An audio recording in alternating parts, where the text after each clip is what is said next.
السلام علیکم ورحمۃ اللہ وبرکاتہ. په دې ویډیو کې تاسو ته ښیم چې تاسو ته مونږ کار څنګه اساین کوو. دلته کې دا یو کس دی، زموږ څخه ټرانسکرایبر دی، جمیل خان.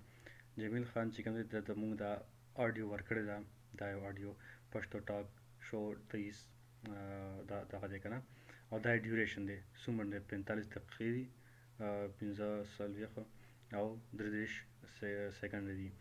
دی به کس پسې چې دا به څه چل کړي، جمیل صاحب به څه چل کړي، تاسو دا ټرانسکرایبر چې کوم دی به څه چل کړي، او خپل ورک بینچ ته لاړ شي. په دې باندې کلیک کړي، لاړ به شي خپل دغه ته ورک بینچ ته به لاړ شي.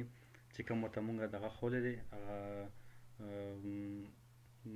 آی ډي پاسورډ مونږ ورکړی، هغه به هلته کې ورکړي او هلته کې به لاګین شي. هغه صحیح شو، هلته کې به لاګین شي. دلته ما ته په دا ځای راغلو، هلته به خپل لاګین هغه پیج راشي چې کوم کوي انټر پاسورډ او پلانکې هغه شیز ورکړي، لکه دا اوس مخامخ یم دا پر راشي، دا ځای به ورته راشي. دا دلته کې به خپل آی ډي ورکړي، دلته به خپل پاسورډ ورکړي او به ورته راشي. هلته کې به چې هغه لاړ شي نو هغه به خپل دغه ورکړي، خپل آډیو ته لاړ به شي، هغه به ایډیټ کول سټارټ کړي. زه تاسو ته ښیم چې هغه آډیو ته به څنګه ځي. لږ شانتې زه تاسو ته هغه آډیو هم ښیم چې پوره تاسو پوه شئ پرې. ها چې دلته لاګین شي نو جمیل صاحب یا هر څوک کوم ټرانسکرایبر او خپل دلته دا فایل دی دا به کاپي کړي تیزه نه، دا به څه کړي، دا به ځنه کاپي کړي، کنټرول سی به ووایي، دا به کاپي کړي او هلته په تیزه ته به لاړ شي، دلته کې به یې پیسټ کړي.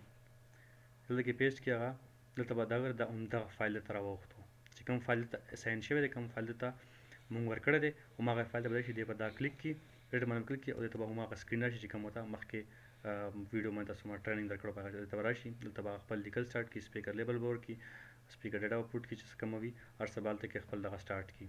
صحیح شو. چې کله هغه خپل کار کمپلیټ کړي، آډیو چې کوم دا پوره کمپلیټ کړي، پوره هر څه وکړي، هغه به څه وکړي چې تاسو به څه وکړئ، دا دغه به کلیک کړئ چې دا کار ما څه کړو، دا ما دغه کړو، دا ما کمپلیټ کړو اوس کار. دا به تاسو چک کړئ او دا به صرف چک کړئ چې کله تاسو دغه چې دا ما چک کړلو. چې تاسو چک کړل نو تاسو بیا بل فایل پکار وي، بل فایل لپاره دا دغه به تاسو چک کړئ چې ماته بل فایل پکار دی. اوس دا چې کوم دی یو کمپلیټ شو، ماته اوس بل فایل پکار دی. نو تاسو به بیا هلته به مونږ ته به نوټیفیکیشن راشي، مونږ به تاسو ته بل فایل درکړو. صحیح شو. دغه بس همدغه کار روان به وي تاسو انشاءالله. او دا مې بیرته انچک کړو او امید لرم که څه کوېسچن وي نو مانه کولی شئ. بیا فی الحال همدغه دي، که څه هم کوېسچن وي ماته بیا انشاءالله میسج وکړئ، خپل لیډر سره رابطه وکړئ که څه مشکل وي نو انشاءالله دې نه پس به څه مشکل نه وي. هیله لرم چې تاسو په هر څه پوه شوي یئ. په دعاګانو کې یاد ساتئ. السلام علیکم.